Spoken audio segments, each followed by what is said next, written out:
कौन से intro part देखते हैं, लीनियर डिफरेंशियल इक्वेशन देखते हैं। इसमें क्या है, देखो पढ़ेंगे इसको भी यार, इससे पहले समझेंगे। अभी तक हम लोगों ने डिफरेंशियल इक्वेशन को सॉल्व करना सीखा है होमोजीनियस वाले को और वेरिएबल सेपरेबल मेथड से।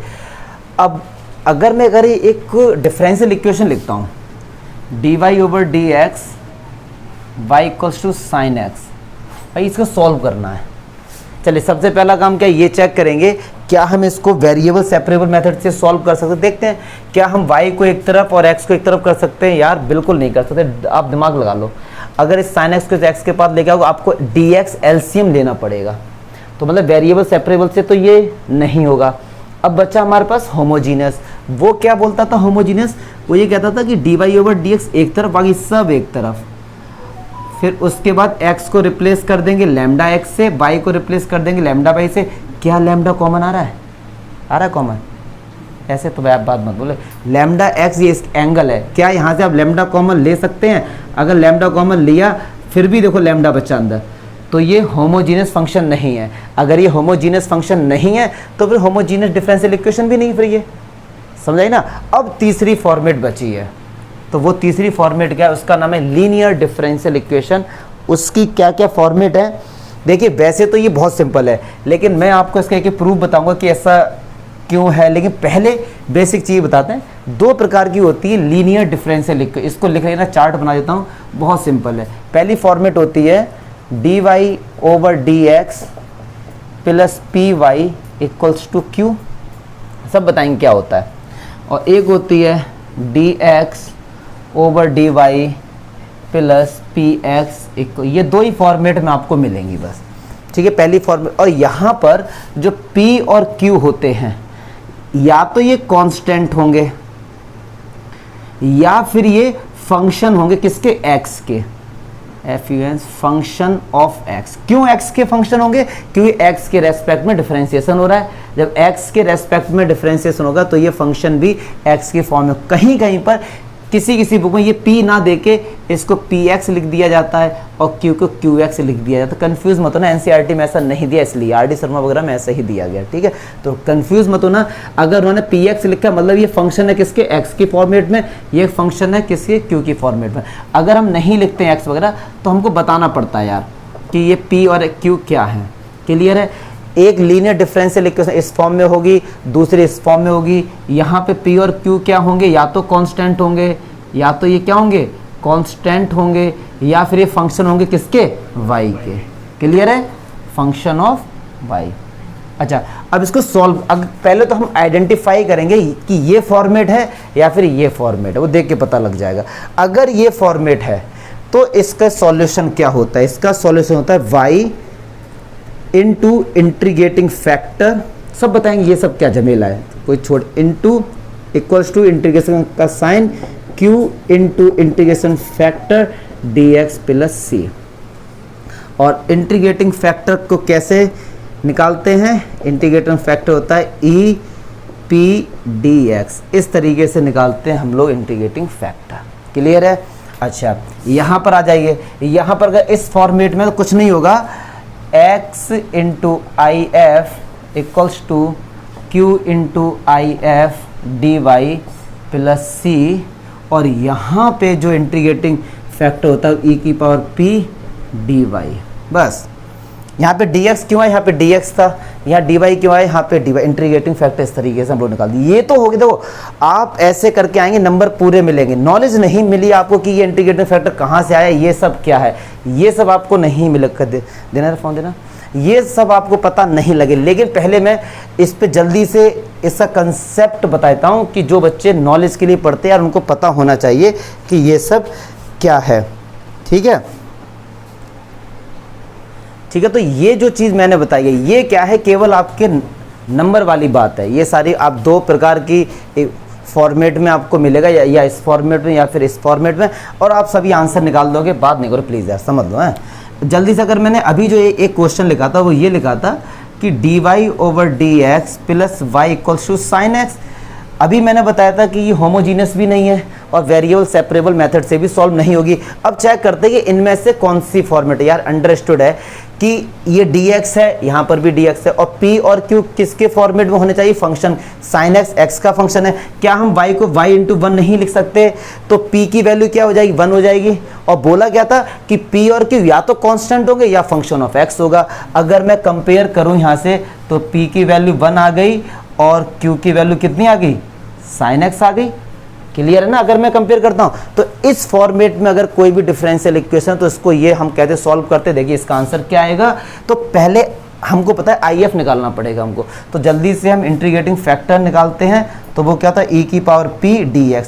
अच्छा भैया p कितना है, 1, p कितना है 1, तो 1 का इंटीग्रेशन x हो गया, e की पावर x आ गया। क्लियर है। इंटीग्रेटिंग फैक्टर हमारा, अब यहाँ पर वैल्यू पुट कर दो, तो y इंटीग्रेटिंग फैक्टर कितना, ex इक्वल टू q कितना है, sin x into ex plus c।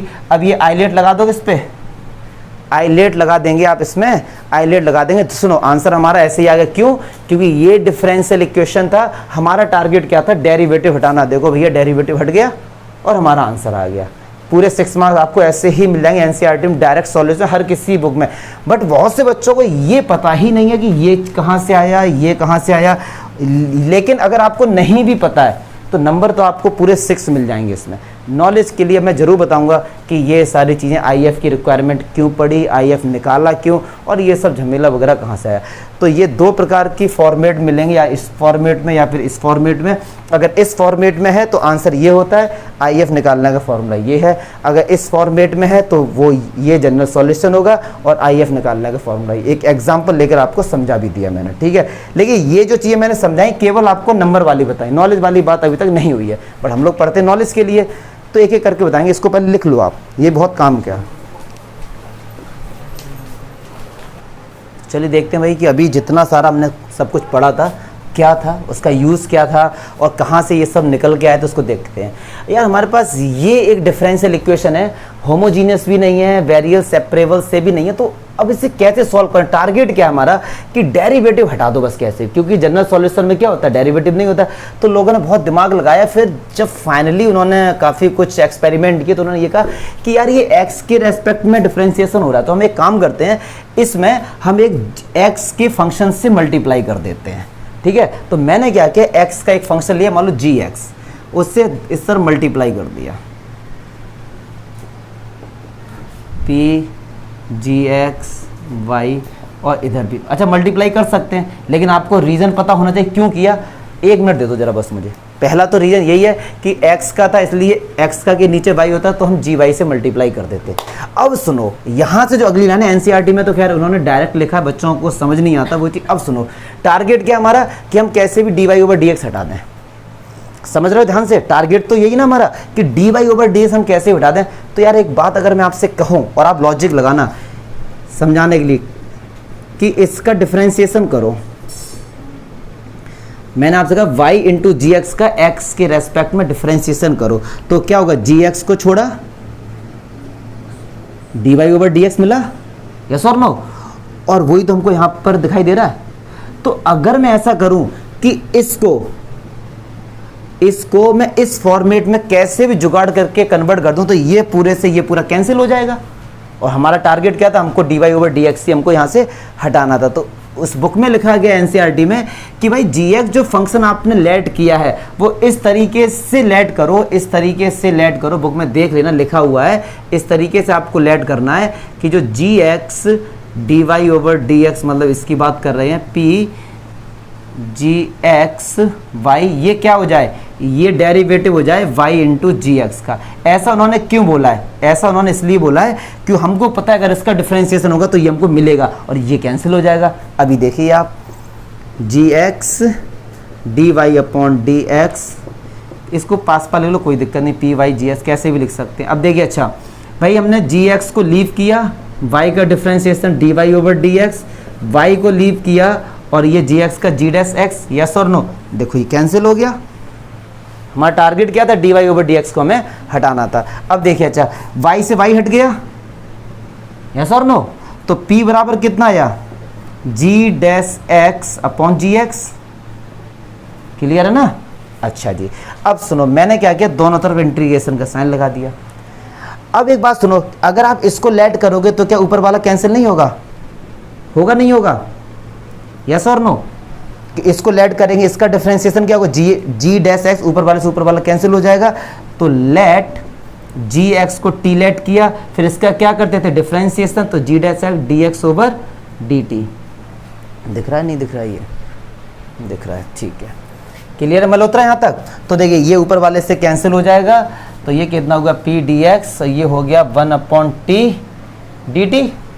Clear है ना यहाँ तक? क्योंकि देखो ये इससे कैंसिल हो गया, जी एक्स को t माना था 1/t और dt, तो ये हो गया p dx 1/t का क्या होगा, log t। क्लियर है? t को क्या लेट किया था, gx, तो क्या हम इसको gx लिख सकते हैं? बिल्कुल लिख सकते हैं, प्लस c लगा देना तो कोई दिक्कत नहीं। अब हमको ये पता है कि log जब भी हटा तो इधर क्या आता है, तो आप देख रहे होंगे डियर, यही तो हमको मिला था, यही तो हमको मिला था। और इसी gx को हमने बोला है इंटीग्रेटिंग फैक्टर।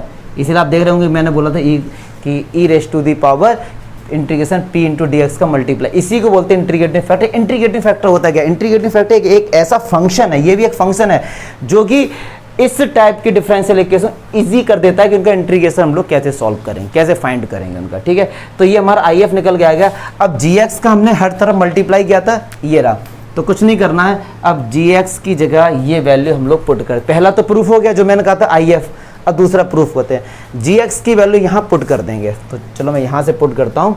तो जी एक्स की जगह क्या है, ई की power P D X D Y over D x plus P Y, G X की वैल्यू क्या है, पी डी एक्स ई की पावर पी डी एक्स और क्यू।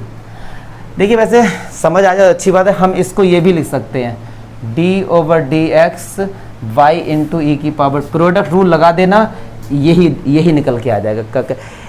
y को लीव किया, इसका डिफरेंस प्लस इसको लीव किया तो इसका डिफरेंस, इसको ओपन करोगे यही आएगा। ठीक है, और इधर कितना हमारे पास e की पावर p।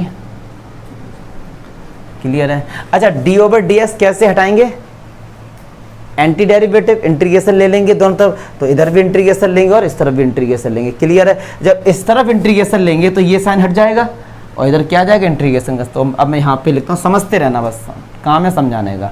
तो ये हो गया y इंटू ई की पावर p डी एक्स और इधर इंटीग्रेशन आ जाएगा e D x into Q. तो देखिए इसको क्या बोला था, आई एफ बोला था, और इसको भी q into I F D x, यही तो प्रूफ किया था हमने, कहा था एंड में। ठीक है, तो इस तरीके से ये, अगर प्रूफ समझ आया है ठीक है, नहीं आया तो भी ठीक है, क्योंकि नंबर तो आपको 6 मार्क मिल जाएंगे, बट मेरी ड्यूटी है ये सब चीज़ें बताना कि ये सब झमेला क्या हो रहा है। तो आपको आना चाहिए कि उन्होंने जी एक्स फंक्शन का मल्टीप्लाई किया और इस तरीके से उन्होंने कहा कि जी एक्स फंक्शन होना चाहिए कि वो इसका डेरिवेटिव हो जाए, तो मैंने इसके बराबर रख दिया। अब ये जो फंक्शन है इसका डेरिवेटिव कैसे होगा, जब जी एक्स की जगह ये वैल्यू पुट कर देंगे। ठीक है, और वही हमने पुट कर दी बाद में।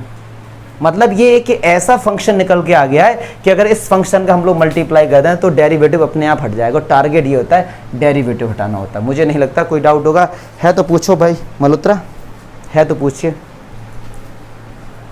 वाली ये वही वाली देखो, एग्जाम्पल 20 देखते हैं, सुनो ध्यान से रहा, एग्जाम्पल 20 देखते हैं।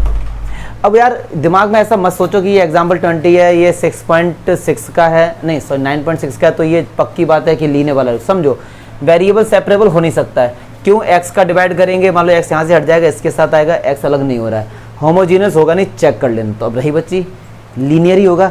तो लीनियर की दो फॉर्मेट है, एक तो होता है d Y over D x p y equals to q. तो यार डी वाई ओवर डी अकेला होता है, यहाँ पे x भी इसके साथ आ रहा है, तो x को हटाना पड़ेगा, तो हम क्या करते हैं, x से डिवाइड कर देते हैं, तो ये क्या हो जाएगा 2y upon x equals to x. Clear है? तो क्या मैं इसको ऐसे लिख सकता हूँ, d Y over D x plus 2 upon x y equals to x. तो क्या ये वाली फॉर्मेट नहीं बन गई, d Y over D x p y equals to q, yes और नो? तो कंपेयर कर दो यार, p की वैल्यू क्या हो जाएगी 2 अपॉन एक्स और q क्या हो जाएगी। और आपसे बोला गया था, जब अभी मैंने बताया था p और q x के फंक्शन होने चाहिए, तो x के फंक्शन है। क्लियर है? तो अब हमको पता है कि इंटीग्रेटिंग फैक्टर की तो रिक्वायरमेंट होगी, तो जल्दी से आई एफ तो निकाल ही लेते हैं। तो आई एफ होता है ई इंटीग्रेशन पी डी एक्स। अब यहाँ से लॉजिक आएगा, उसको सारे बच्चे समझेंगे। ई पी की वैल्यू क्या है 2/x dx। तो अब देखिए जरा, ई 1/x का क्या हो गया log x। अब यहाँ पे प्लस सी मत लगाना, क्योंकि एनसीईआरटी वालों ने लगाया नहीं, क्योंकि बाद में इकट्ठा ये लोग एक लगा देते हैं जाके, ठीक है, क्योंकि 4 5 आए बाद में एक लगा देंगे। log से जो पहले होता है 2, क्या हम इसको यहाँ पे लिख सकते हैं? और हमने पढ़ा है 11th में भी, केमिस्ट्री में भी आपने पढ़ा होगा, ई के साथ log होता है तो वो कैंसिल हो जाता है, तो इसका आंसर क्या आ जाएगा x² आ जाएगा। ई से log x हमारा हट जाता है, क्योंकि एंटी होते हैं एक दूसरे के यार, ठीक है, क्योंकि ये एक्सपोनेंशियल फंक्शन है और ये लॉगरिथमिक फंक्शन है, तो ये एक दूसरे के एंटी तो होते हैं। अरे यार 2 की पावर 3 = 8, हम ऐसे क्वेश्चन में तो log लेते थे, तो ये इसका एंटी होता है, ई से log हमारा हट जाता है, जो भी होगा वो आंसर हो जाएगा। जैसे अगर कहीं पर लिखा है ई log x³ तो ये हट जाएगा, x³ आंसर आ जाएगा उसका। क्लियर है? डस्टर बार बार गायब हो जाता है।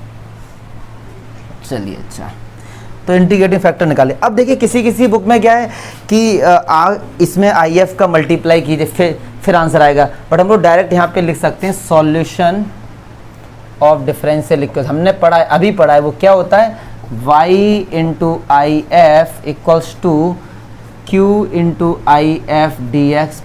हमने पढ़ा ये, अभी पढ़ा थोड़ी देर पहले, प्रूफ भी हम लोगों ने पढ़ा है। तो चलिए y IF की वैल्यू कितनी है x², Q की वैल्यू कितनी है Q, x IF कितना x² dx। तो y × x² x³ dx, y × x² x⁴/4 plus c। Clear है? तो ये क्या हो गया y(x²), इतना ही छोड़ दो ना, हो गया काम। हमारा टारगेट क्या था? हमारा टारगेट ये था डेरिवेटिव को हटाना था, डेरिवेटिव हमने हटा दिया। कोई डाउट है तो बताइए, आप बताओ कि सर ये डाउट है इसमें, सिंपल है एकदम। तो इसी तरीके से क्वेश्चन, बस आपको ये आइडेंटिफाई करना है कौन सी फॉर्मेट में है बस। और dy/dx को हमेशा अकेला करना, इसके साथ कुछ भी लिखा हुआ है उसका डिवाइड कर देना बस, क्योंकि वो फॉर्मेट ये है ना, तो ये अकेला होता है ये, ठीक है। कोई डाउट है तो बताइए हाँ सर ये डाउट है। देखो जरा इसमें,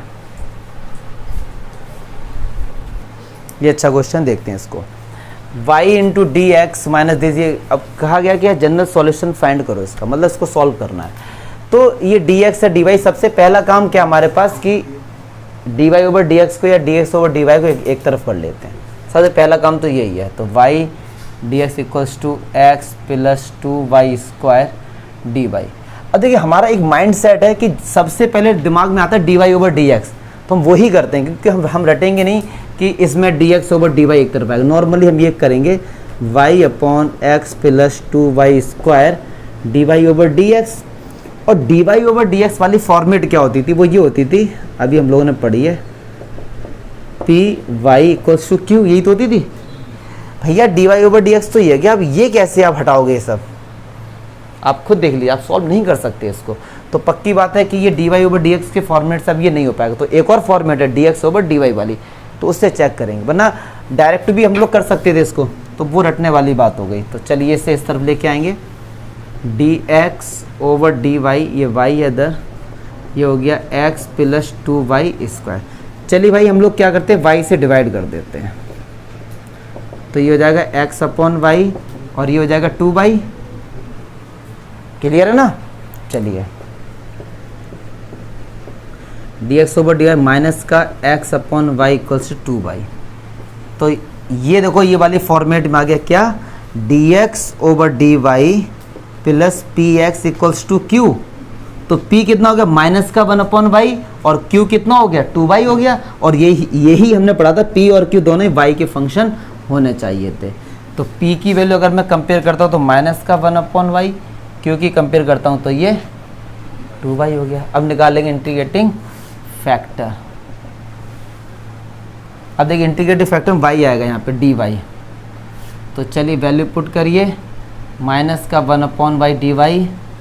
तो 1/y का क्या होता है log y हो जाएगा। अब ये माइनस हटेगा तो माइनस की पावर माइनस बनाएगी, y की पावर e से log हट जाएगा तो क्या आएगा y की पावर -1 कितना आ गया 1/y। इंटीग्रेटिंग फैक्टर क्या आ गया 1/y। अब जब इस फॉर्मेट में हमारे पास लीनियर डिफरेंशियल इक्वेशन होती है तो उसका सॉल्यूशन ऑफ डिफरेंशियल इक्वेशन क्या होता है, x इंटू आई एफ। ये आपको प्रैक्टिस से आ जाएगा, q into I F D y. तो चलिए x ये रहा, आई एफ कितना निकल के आया 1/y, q की वैल्यू कितनी है 2y, आई एफ कितना है 1/y और ये dy। तो y से y शहीद हो गया, तो x/y। अब 2 का क्या हो गया 2y प्लस c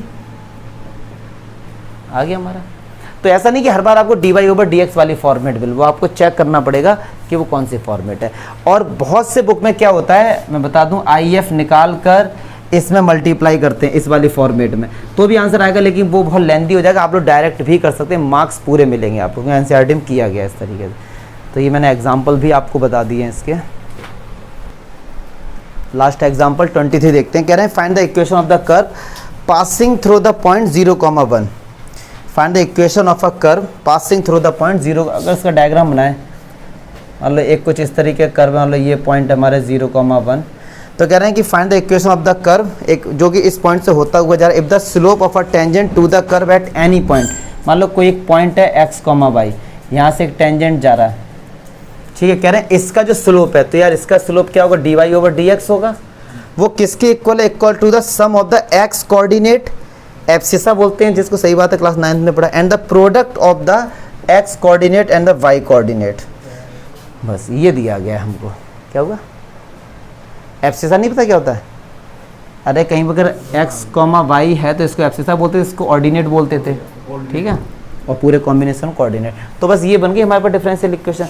अब ये एक पॉइंट दिया गया 0,1, मतलब ये हमारा पर्टिकुलर सॉल्यूशन की बात कर रहे हैं। तो बस यार इसको इधर लेके आ जाओ, dy/dx माइनस का xy इक्वल्स टू x। तो क्या ये इस फॉर्मेट में आ गया, dy/dx plus py equals to q। Yes और नो? p की वैल्यू कितनी है, q की वैल्यू कितनी है? अब निकाल दो यार आई एफ।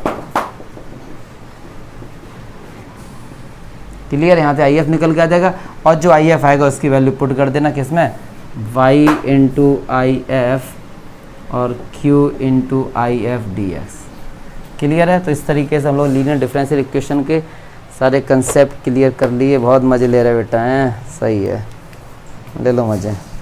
जब रिजल्ट मज़े लेगा तुम्हारे साथ तो मज़ा आएगा। चलो ठीक है, तो ये सिंपल क्वेश्चंस हो जाएंगे।